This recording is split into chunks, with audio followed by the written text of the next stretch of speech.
Okay, focaccia. One of my favorite breads. Crunchy on the outside, pillowy, soft on the inside. A bit like me, actually. Yes. This is an easy recipe for you to do, and it will be one that keeps in the family as well, I can assure you. Good to make with kids as well. Rosemary olive oil, essential for this recipe because we want the flavor of the rosemary in the focaccia bread without having all the bits of rosemary in there. I don't like that, personally. Now, let's start with 500 grams of bread flour. So we're just using standard bread flour. Makes our dough elasticy and brings the gluten out. We're gonna do salt. Now, make a little well in the middle. And you can do this, if you've got a stand mixer, feel free. I'm doing this because, why am I doing it by hand? I'm not sure, because I like it. Anyway, warm water in the middle of our bowl. Now, you see a lot of recipes that say, oh, you need to, get a small bowl, put a little bit of the warm water in along with the yeast. Forget about it. Just put the yeast in the middle of your bowl with the warm water. Get yourself a whisk it in. Start bringing some of the flour in from the outside. Okay, so now we're going to go in with 70 grams of our oil. I'm just going to strain because there's some rosemary in there. So I want 70 grams, approximate. Done. Beautiful. Whisk again. Now we just want enough of the flour mixed in so we can start to handle it without your hands are going to get sticky. That's part of the fun of this, which is why it's good with making it with kids. Kids love getting their hands sticky. How much does Alfie love it? Yeah, he might not be the normal child when it comes to cooking. You reckon? He loves cooking. Now just bring the rest of the flour in. Loz, when was the last time you made bread? I don't make bread anymore. Good one. This is called a pastry card. You can buy them at cookware stores. They're pretty inexpensive. I reckon they cost about $1. Get one because they're really handy to do something like this where I'm scraping the flour and the wet dough into the middle. You can see it's pretty handy. Now comes the fun part, which is why most people will make this in a mixer. If you're doing it by hand, you're going to be kneading for about 10 minutes at least by hand. So get ready for that, bit of exercise. You don't need any flour on your bench. Any extra flour is just going to make your dough dry, which we don't want. When you're kneading dough, you're stretching.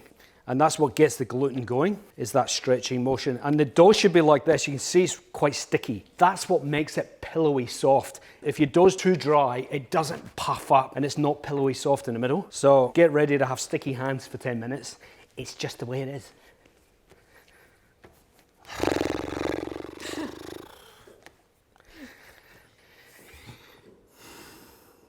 Do you think you'll Mary Berry?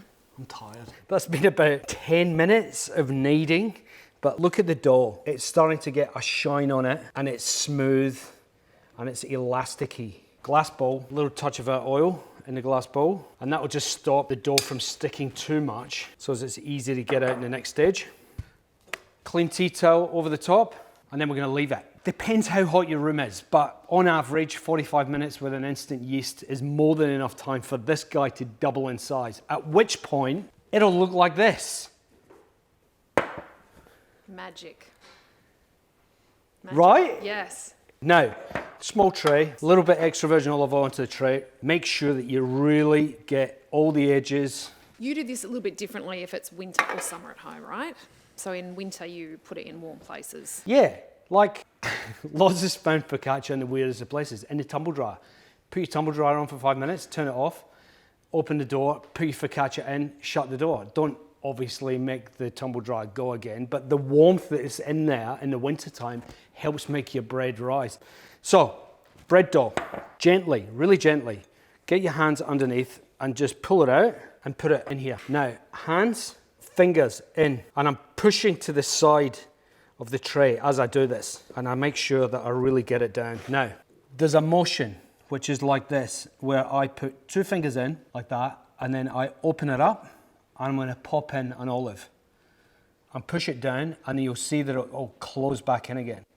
So in, open, olive in. In, open, olive in. And you can put as much or as little as you like in here. And you don't have to put any. I'm putting tomato and olive in this. It looks beautiful, yeah, the colors are pretty vibrant. You can even tuck little bits of basil in along with the tomato. Just to finish that off, we're gonna do a little bit of a drizzle of olive oil.